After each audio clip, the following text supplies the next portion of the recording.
Speaking about enjoying stuff, we've been enjoying another game aside from Sea of Thieves, haven't we? Well, I do enjoy games other than Sea of Thieves. But this one has just been a bit more special, hasn't it? Yeah, we were addicted for like 2 weeks, weren't we? Oh, yeah, I just... Oh, just tell him what it is. Just tell him what it is. Well, we've been playing GoldenEye a lot. So we discussed this on the previous podcast that it was released, but we both only played a couple of levels. Well, I got to, control.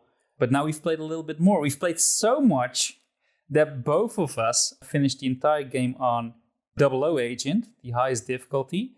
We've done all the target times, so all the speedruns that are necessary to unlock all the cheats, and we completed all achievements. So how much of a true gamer are we? We're just capital G gamers now, aren't we? Aye, and it's like a dream come true, because when I was a kid, I could never finish GoldenEye because it was so hard, so challenging. But my adult brain managed to do it, and I feel very, very proud. Oh, I was the same. I could only play Agent as a kid. It was basically there's the occasional side objective, but you just have to get to the end of the mission. But I started on 00 Agent, and it made the game so much more fun. Yeah, it is. It definitely is. Because the higher difficulty you play, the levels, they don't change in layout, but the AI changes and the amount of objectives you need to do change. And that adds so much to the game. Because it's not simply going from A to B. It's like you have this map, which is designed actually by an actual architect. I don't know if you knew that. No. But the guy who designed it was an actual architect, was not even a gamer at all. Most of the team have never made a game before. So they got an architect to do all the levels. And then they put in the objectives later. So they made the levels first, and then they put in the objectives and put in the gameplay. So that's how GoldenEye got made. And it's just what worked for them, and it resulted in a beautiful game. Yeah, the level design is really nice. It is. What makes this game so good, according to you? Oof. It's with the control changes on Xbox with the dual stick adaptation, it plays more like a sort of modern shooter, but it does have that sort of old game design and the lack of hand holding in a sense.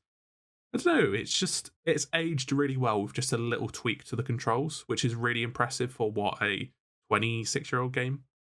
Yeah, definitely. Because I've played it on the Switch as well, and the controls suck. And you can switch it to a different scheme, and it's very convoluted, really not user-friendly at all. But you can make it into more of a modern control scheme, but then still it doesn't work as well as on Game Pass, because the crosshair, it always drifts to the middle again on the Switch. And that was in the original game, and it's so annoying. But on the Game Pass version, no, your crosshair just stays where you point it, and that adds so much to the game. It really does. Oh, yeah, absolutely. And if you play on the higher difficulties, you don't get the auto-aiming unless you're really close to them. And I can imagine that being really painful in the original game. Yeah. Yeah, because it plays a little bit different, and the AI as well. Like it's not the AI you're used to from modern shooters. Yeah. Like where they go and take cover and they spread around you. No, they really walk up to you and they take aim, and then you need to prepare for that. It's a different way of playing, but it's very addictive as well. They will dodge and roll out of the way as well, and they will duck behind cover sometimes. And you can strafing is really a really good sort of, let's say, tactic to use if you're rewarded for it, which is sort of an old shooter thing. Aye. What Ray means is if they take aim, you can just strafe to the left or right, and they will probably miss you. Yeah, pretty much. You can even on the smaller levels where it's tight corridors, if you move left and right really quickly, you can dodge the bullets, which is quite cool. Aye, and that's how you get good at GoldenEye. Exactly. Yeah. Because to me, what makes it so addictive is that it's a little bit trial and error. It's a little bit skill, but it's also about having a plan and executing that plan and not be sloppy about it. Yeah. And doing that is just a really great experience. And headshots are really useful as well, which is quite an old... I suppose it's carried over to a lot of modern shooters, but, in GoldenEye you do get rewarded very heavily for headshots. And that was really unique about the game as well, right? Headshots do more damage. Yeah. The animations are great still. The death animations. Yeah, they had to get rid of a few animations because they were too gruesome. Oh, really? Yeah, Nintendo thought they were too gruesome, so not all animations made it in. Microsoft should restore them. Yeah, and it would be cool. Is there something that doesn't hold up, according to you? There was something. I know what yours is going to be. I didn't find it too bad. Because I thought the escort missions were annoying last time, but I've come back to that. I learned to deal with it, and it's actually not that bad at all. I didn't feel like the escort missions were overbearing, to be fair. No, not really. Because the good thing about the escort mission is that they don't aim for Natalia, they aim for you. Mm-hmm. And as soon as you know that, it becomes a whole lot easier. The only moment when they aim for Natalia is during Control, which is an infamous level. I used to hate it. It's probably my most reset level, aside from the speedruns. But now I can do it first try on the hardest difficulty, no problem. It's just knowing how the AI reacts and just, like I said, you need to have a plan in that level and you need to execute it without being sloppy. And as long as you can do that, you can do it. Yeah, I agree. So anything that doesn't hold up? Oh, I don't like having to go into my watch for certain gadgets. It really slows down the pace. And they have this weird thing that the game's not actually paused until the animation clears. Yes. And sometimes the AI can still move around in the pause menu. So you could be safe. You check your watch. You leave it there. Like you're looking at your objective. You come out and then you're swarmed by enemies. Yes. That is something that didn't hold up well at all. It happened to me on train. I was on a perfect pace to get the target time. Looked at my watch just to make sure I got all the objectives done. And then when I went out of the pause menu, I got shot. Yeah, did one of the guys, the commandos, come out from the toilets behind you? I was just rushing it, so I had a bunch of people following me in my speedrun.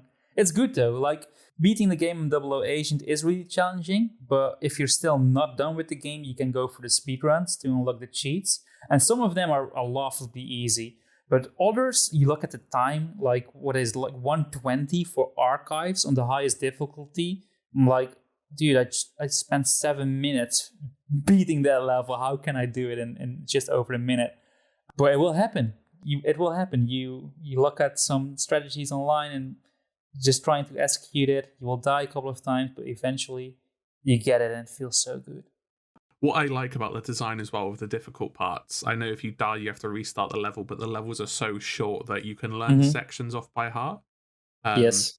And that was something that was very familiar for me because when I used to play Halo on Legendary difficulty, I don't think it really applies so much to the new game because a lot of it's open world, but the older ones, the sort of, and Gears of War as well, there's a lot of aspects where there's set pieces and you get to learn where every enemy spawns and which enemies rush you and which enemies to take out first, what weapons you've got available to. So it's not necessarily like you getting lucky. You can learn the level layout and the sort of encounters, and you can plan accordingly. And if you die, you learn from your mistakes. And I think that's something that was really familiar for me playing on 00 Agent, and it's really fun as well. Indeed. And it makes you feel like James Bond. Exactly. And I think a really good example of that is the second to last level, Aztec, where you have to sort of do a perfect run and get to the last sort of boss fight with full health just to take advantage of it. Yeah. Yeah, that's a nasty level, Aztec. Yeah, I really liked it. It was great. Same, and that's the thing we talked about this on Discord as well. It's the levels that took us the most tries to finish usually ended up being our favorite levels, right? Yeah, I agree. Yeah. What's your favorite level out of all of them?